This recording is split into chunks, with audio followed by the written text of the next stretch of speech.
Hi everybody, my name is Chef Mike Benninger and I'm the owner of Chef Mike Personal Chef Services. You can find me at www.chefmike.ca. But if you're watching this, you've probably already seen and know who I am. What you also know though is back in February I started a process where I was dry aging an entire prime rib. This is called the Primal. It has 7 bones. This is for my friends at Mercury Food Services in Hamilton. Dan, this one's for you, buddy. We're gonna really enjoy this. The beef itself came from a place called Top Meadow Farms just outside London.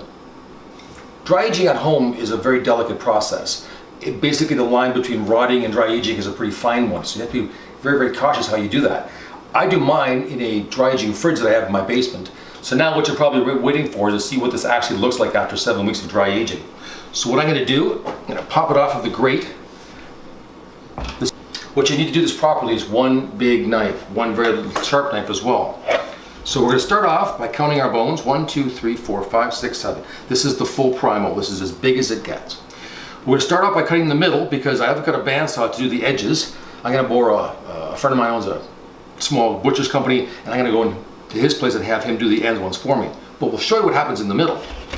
You don't want to saw. You don't want to hack away on this. You want one good long cut right down the middle using a big knife like this.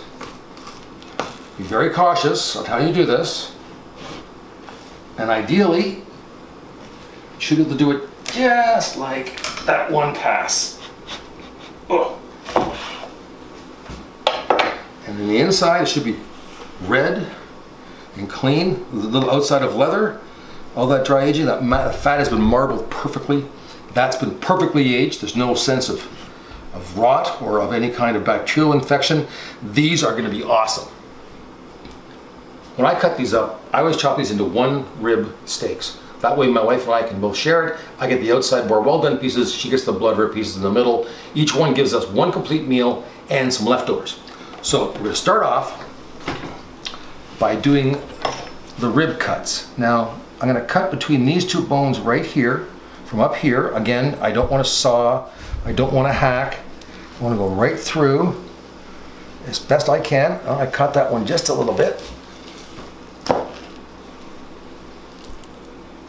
Takes a bit of practice to do this, but surprisingly easy to do once you have a good knife and a little bit of practice. That's one. Now what happened with the first one is that you can see where it saw a little bit, and that's what I'm trying to avoid. That's why you want to do nice clean cuts as best you can. This one should miss. Just like that. So there's the first one. This is the one I'm going to have trimmed up professionally. This is like a bandsaw to get through. I don't have one in my house.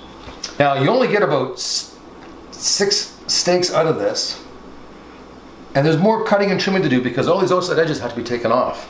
So this is hardly cheap, but I'm a big believer now, as I've got a little older, in doing things a little bit better, spending a little more for what's a little better and having it less often. I wouldn't eat this any more than a couple times a month at the most because of the cost of it. But if I'm gonna have a steak, I want one that I know and I like. I like my own stuff that I've dry aged. So that's what I'm gonna have.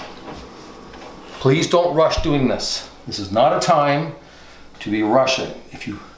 A knife like mine, you can really hurt yourself. So I happen to like doing it, so that's why I'm gonna do it. I happen to have good tools to do this with. So I can do this kind of stuff. Not everyone has that luxury. So if you don't want to do this, like I said, there are lots of butchers you can make a deal with. It may cost you a steak off one end though. Now what we've done, there's our ends. We'll deal with those a little bit later. Here's 5 beautiful prime ribs. Each one of these, like I said before, a full meal for my lovely wife and I, and leftovers. So now we're going to show you how to trim one. So I'm going to start by taking the top off. This is just the outside edges. And you want to get rid of all that for 2 reasons. Number one is that it's leathery and really doesn't have much flavor anymore. It's turned into jerky. But number 2 is any bacteria you'll have will only be on the surface. Take your time here. Do not rush. This takes a few minutes. Big sharp knives help. and practice helps. But as I said a few minutes ago, if you're not sure and you're not comfortable, there are butchers that will help you do this. This will cook a lot quicker than normal beef will because it's got a lot less moisture to cook off. It'll also be a lot easier to cook this to a different doneness than what you would think. I would always have this rarer than more well done because it has little liquid in it. It's evaporated off through the dry aging process, and if you cook it to your normal doneness, it'll be dry. So I never go anywhere above about medium rare, even though I prefer prime rib to be a bit more than medium rare. You're probably wondering what's the point to all this? 6 weeks of waiting, the money up front, all this evaporation, all this waste. Well, the fact is I eat a lot less beef than I used to. But when I do eat beef, I eat a much better quality, and this is a much better quality. I'm gonna have some of these available for special clients, dinners for two. There may be a slight premium on this, but it will be worth it, trust me, it is fantastic. My name is Chef Mike. If you want to get a hold of me, it's mike@chefmike.ca or on the phone number on my website.